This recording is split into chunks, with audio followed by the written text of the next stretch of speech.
Anita Sarkeesian. We got some Anita news. Everybody's favorite feminist on the internet. She came out today and announced that after 15 years, feminist frequency will be shutting down. You hear that? You hear that? Nobody cares. Feminist frequency, in my opinion, was one of the most cringe things about the internet. If you remember about a decade ago, holy cow, it's been about a decade since the Gamergate word. As a fellow Gamergate veteran, I gotta say, that was a time on the internet. You think the internet's chaotic now? It was the Wild West back then. We had one side of the gaming community that felt that it was full of nothing but toxic, masculine, vile human being. And we had another side that likes ass and titties in our video game, which is basically what it came down to it. On top of that, there was other stuff like the Zoe Quinn scandal and gamers getting favors from gaming journalists to praise their game. And we had rumblings of all this social justice wokeness that was brewing up in the game. Yeah, essentially all the nonsense you see in video games started brewing through Gamergate. And at the forefront of it all was Anita Sarkeesian,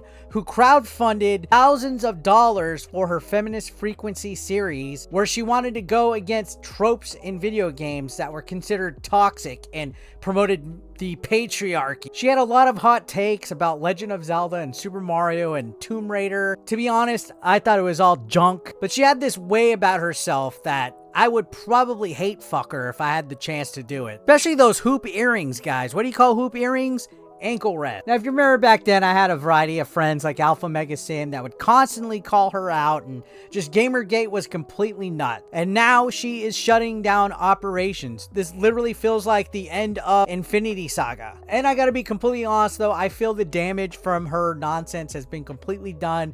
We have a lot of SJWs in gaming that make a lot of woke video games that have stupid social commentary, and at times it's a bit much. Feminist Frequency gained notoriety as a YouTube series analyzing the poor representation that women had, when I completely disagree, regardless of what your opinion is. I felt it was a way to gaslight the gaming industry and sucker money out of people because they never really fulfilled their promise, because she quietly started to abandon the series after a while after making several stretch goals. On top of that, in 2020, she actually founded a gaming and online harassment hotline where you can report harassment online. That's being shut down as well, so we see all this went well. Now, in her announcement, she made a statement. She said, "We made changes to an industry that were desperately needed, shaking up the status quo and distributing content in the early days of video game punditry." Whatever the hell that's supposed to mean.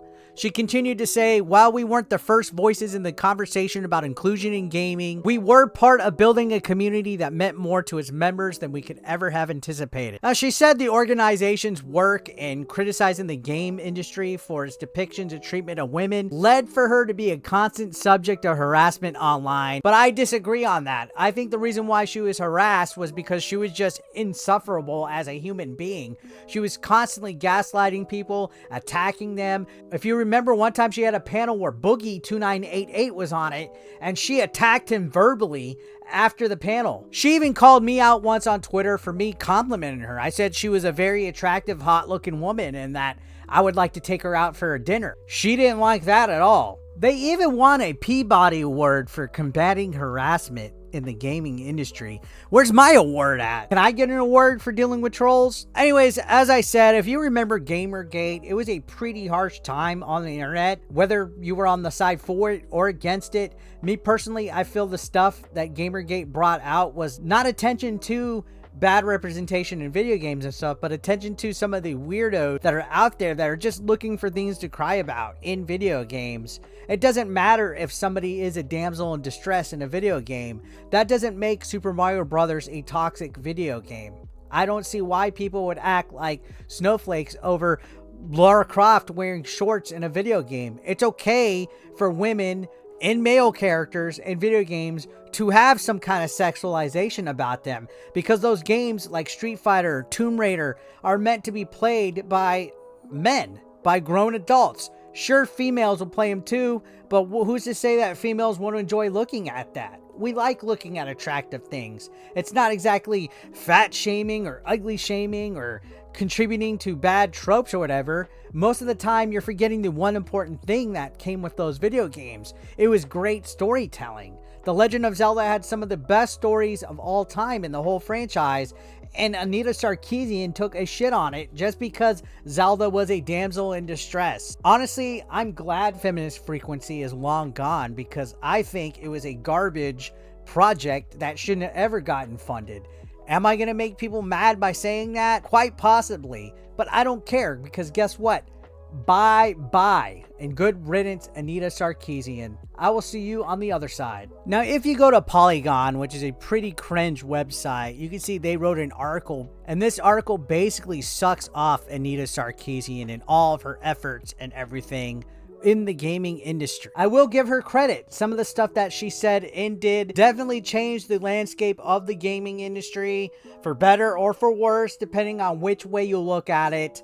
I know if I come out and say that I was against almost every single thing that she tried to criticize in the gaming industry, that people would probably hold my head on a pike. These Gamergaters at one point were extremely hostile towards anybody that was part of the patriarchy. At times, they didn't like anything that is masculine. And it seems that it's starting to go that way, which when you watch my channel, I cover a lot of this anti-woke stuff. And it seems like more and more and more we're getting some of this stuff embedded in our media. These woke ideologies. And it's not about, oh, just be a good person and be diverse and accept people who they are. When one side is attacking another side and wanting to completely get rid of that train of thought, that's when I have a problem with it. When Anita Sarkeesian was arguing that video games like Zelda and Mario Brothers are toxic because you rescue a princess and that they should be changed, I feel that's a little bit too radical of thinking for me. It's just simple storytelling, the tale old as time.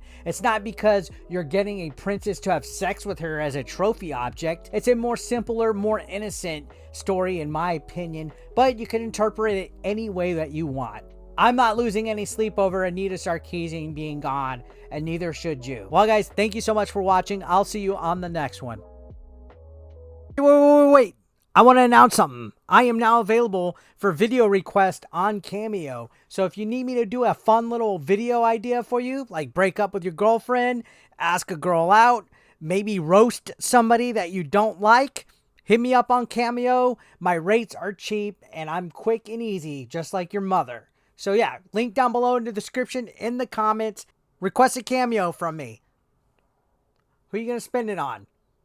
Some fucking celebrity that doesn't give a shit about you? Get a BE.